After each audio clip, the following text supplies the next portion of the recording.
ای که تو ماه آسمان، ماه کجا و تو کجا؟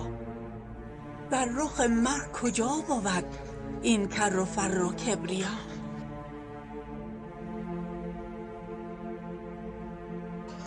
جمله به ماه عاشق و ماه اسیر عشق تو، ناله کنان ز درد تو لابه کنان که ای خدا.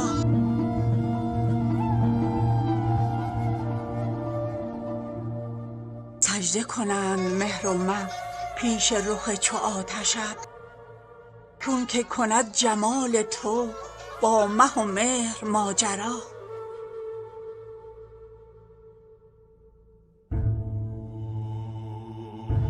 آمد دوش مه که تا سجده برد به پیش تو، غیرت عاشقان تو نعره زنان که رو میا.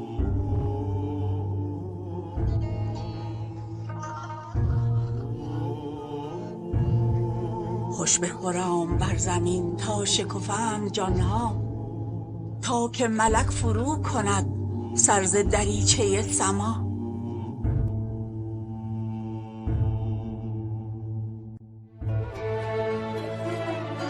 چون که شوی ز روی تو برق جهنده هر دلی، دست به چشم برنهد از پی حفظ دیده ها.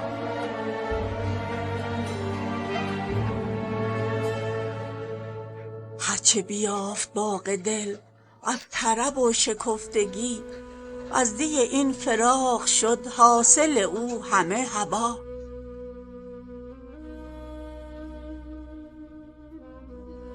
زرد شده است باغ جان از غم هجر چون خزان، کی برسد بهار تو تا بنماییش نما.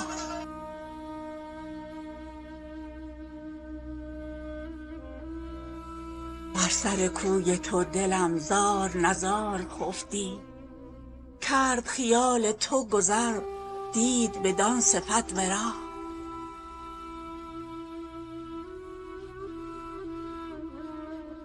گفت چگونه ای از این عارضه گران بگو، کز تنکی ز دیده ها رفت تن تو در خفا.